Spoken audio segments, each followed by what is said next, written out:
Kung dati masabaw, ngayon nanunuyo na.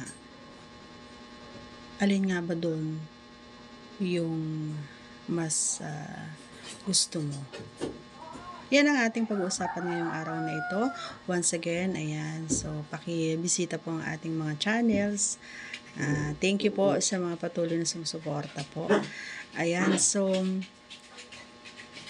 proceed agad tayo, kaya ko nasabi dati masabaw, ngayon nanunuyo na, kasi sa edad natin na ganito ay talaga naman hindi maiiwasan, although may mga paraan para maiwasan, pero hindi talaga maiwasan, diba?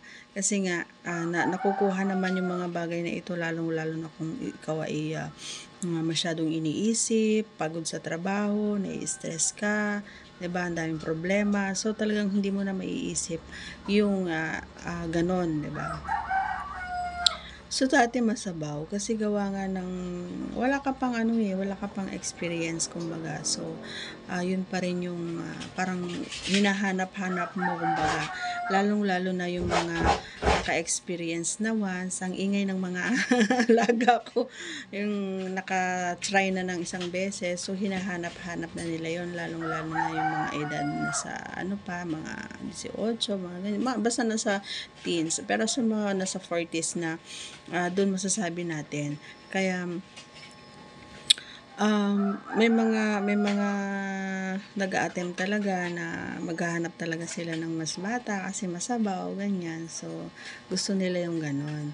Pero kung talagang mahal mo yung isang tao, hindi mo hahanapan kung anong wala siya.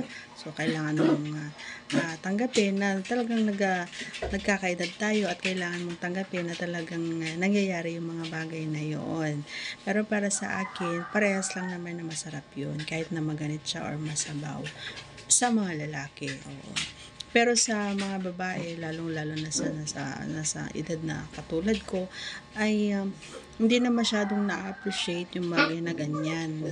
Oo, maliban na lang siguro kung wala siyang iniisip na problema, hindi siya stress, talaga naman na lagi mo siyang pinapasaya araw-araw. So, hindi masasagi sa isipan niya na or hindi mangyayari na maganit, kumbaga, yung kanyang bulaklak, kasi talagang malalanta ang bulaklak kapag hindi nadidiligan, 'di ba? Tama nga naman, 'di ba? Ikaw ba naman maging halaman tapos hindi mo diligan? Wala talaga. Malalanta talaga. So, yung ibang lalaki kasi talagang gusto nila yung medyo maganit-ganit ng kaunti, yung medyo may thrill, kumbaga. So yung iba naman gusto naman nila yung masabaw. So iba-iba naman ang gusto ng mga kalalakihan, kaya ayos lang yan.